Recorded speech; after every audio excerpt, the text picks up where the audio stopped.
What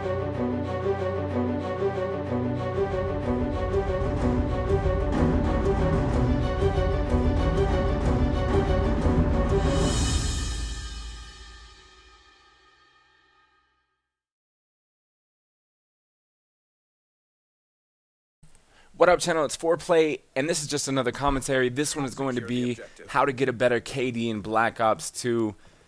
And this is for all my public players. My competitive players can definitely watch this too, because a lot of this stuff you can relate to. I normally never post public match gameplay. If you guys want me to start, I can definitely start doing that, because my channel is not only for you guys, but it is for myself. And I'm not going to lie to you, I enjoy playing pubs. Pubs is a reference towards public matches, for those of you that don't know. I'm sure most of you guys know that reference. And in this gameplay, I want you guys to know I go 90-11 on Slums Hardpoint. However, I do not use any high score streaks outside of an orbital VSAT. I'm using Hunter Killer Drone, I'm using an airstrike, and an orbital VSAT. And that's not, like, I'm not taking it away anybody that gets like a 100 kill game using higher score streaks. I personally don't like using it, because I like to get my score streaks with gun kills, because I think it's more entertaining than seeing a bunch of little birds, well, paper airplanes flying around, and then like a bunch of dogs running around, you know. So personally, this is just what I like to do, and I go 90-11. And to be honest, this is a non-bragging statement, but I could get these a lot if this is something that you guys want to see. I can get 90-11s. I can get really whatever you guys want to see.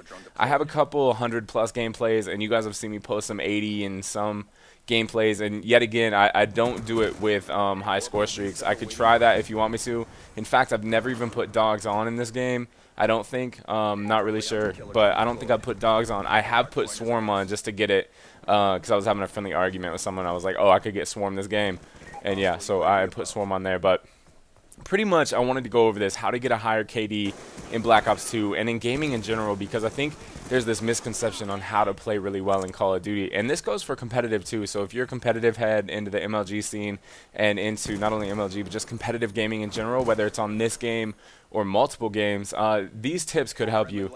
And these are to get higher kill gameplays. A lot of people don't realize what separates people in gaming, and it's not really just pointing and shooting, you know. Like, granted, hand-eye coordination does come in, and that is a pretty important thing to have. Like, you can't have bad hand-eye coordination and still expect to be performing at a high level, but also has to do with how you play, how you move around the map, and how you manipulate the map to do like what you want it to do. And what I mean by that is, let's take this situation I'm in, for example. I know that they're in the hard point. They have all that spawn area in the back of the map. Before I just aggressively push up, I want to make sure that I have my strikes in order, and I want to make sure that right as I'm pushing up, I don't die right away regardless, which I did. But you don't want to make sure that I push up and die right away, because they're still going to spawn there unless you take over the spawns. And I know a lot of you guys understand how spawns work, but if you don't understand, the first thing that you need to do is understand spawn systems on any game type. And how you can do that, a trick that I've talked about so many times, is like after the game is over, go watch it in the theater mode. Go watch where people are spawning, and how you do that is just take the camera, go directly above the map, and then look down and see where people spawn. And then number two, another big thing that I really think you need to do is always try to make sure your shot is warmed up.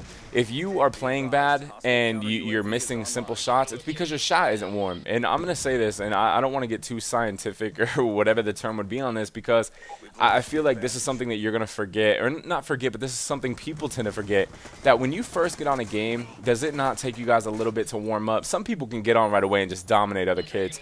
For me, I could do that in COD 4 and MW2.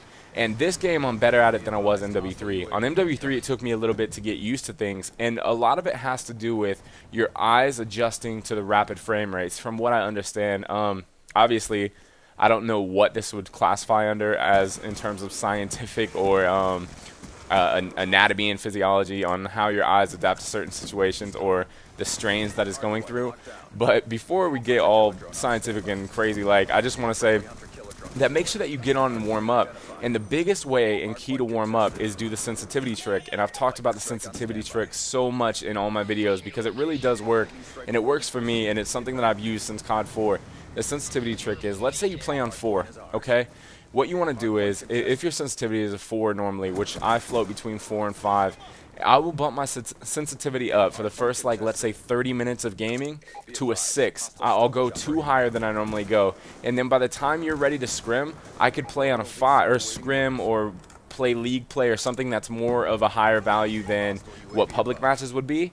Or if public matches is something that you take really serious as well, then what you can do is you can play on 2 sensitivity, like higher than what you would normally play on, and then lower it down about 30 minutes later, and I promise your shot is going to improve. And I don't know if it does have to do with like frame rate correlation, or your hand-eye getting used to it, or even muscle memory, because there is a lot more to gaming than just pressing buttons, and a lot of it has to do with muscle memory. I was with a company not too long ago, and they were talking to me about how gamers don't realize how much muscle memory is involved in so much other stuff. And that's kind of true, because if you look at like writing, for example, when you start to write for so long, your hand will start to cramp. Same with gaming.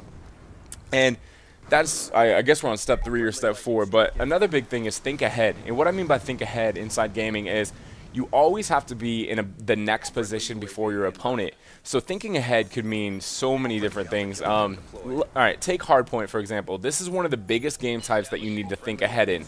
Game types such as search and stuff like that can be more random, but Hardpoint has a moving hardpoint. So if you're thinking ahead, then you know where the opposing team is going to have to be to take over that hardpoint.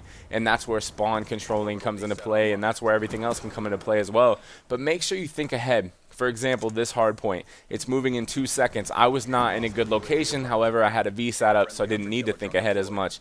But I would need to be in a back anchor spot. The back anchor spot is to the right behind the well. Most of you guys know what an anchor spot is. If not, I can do a video covering all of that as well.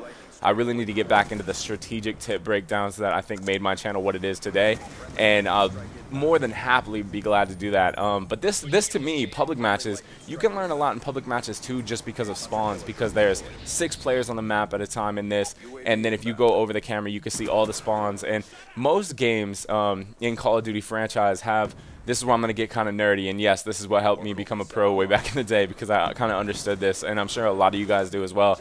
There's a primary spawn, a secondary spawn, and then what is called an outlet spawn. How these spawns work is like this. So a primary spawn, for example, right here, if our team is set up in a good location, would be backside well, or just have a backside laundry spawn, because we are controlling the map, we are where we are at.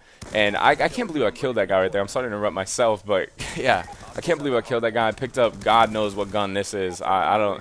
Obviously, it's a light machine gun, but that scope is just outrageous. It's like I'm shooting someone with a sun on my gun. I don't really get it. But going back to what we were talking about is you always need to know where your opponents are going to spawn. So going to the spawn system is a primary spawn. A primary spawn is that spawn where everyone generally spawns, and that's why there is an anchor in this game. Have you guys heard people use the term, hey, I play anchor, I play this? Because that person is not only holding and manipulating the spawns, but what he's doing is trying to set up everyone to be able to rotate to the next hard point in position, obviously, because of he's holding the spawn and you're not going to spawn across the map. A secondary spawn is when the primary spawn is blocked. These worked extremely well in Domination for COD 4 because you could block a primary spawn. For those of you that can use your time machines, flash back to COD 4 and picture the map Strike, for example. If you block the gas station spawn on Strike and you had them trapped in an A, B, and C spawn trapped on Domination, then you could manipulate the spawn all the way to the junkyard and you could hold that spawn the whole time. They tried to do a better job to where you can't hold spawns like that, but you can still set up pretty nice spawn traps even in this game. I know a couple in CTF, more so than Hardpoint, because Hardpoint can be a little bit more erratic because you spawn across the map. But yet again, what is called an outlet spawn, and these spawn systems will work in CTF too, so hopefully you're paying attention. The spawn system is an outlet spawn. That's if you block the primary and the secondary spawn, and yes, we are getting nerdy, and I apologize. I promise I'm not really that much of a nerd, but I do understand the spawn system fairly well.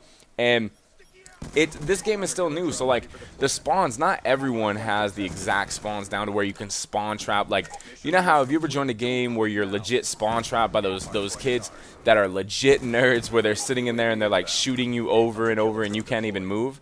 To me, that's not competitive gaming. That's not spawn manipulating. That's just cheating. 'Cause that's like, you can't really move to get out of that. What I mean is controlling the spawns in a competitive aspect. That guy definitely should have died, by the way. I always interrupt myself when I watch my gameplays just because it's kind of like, yeah, why didn't that guy die? Or I could have hit 100 in this gameplay and stuff like that. So anyway, I'm sorry that this breakdown might be more confusing for those more novice-style players that just pick the game up or still play public matches. However, all my competitive heads, I'm sure that you understand exactly what I'm talking about in this.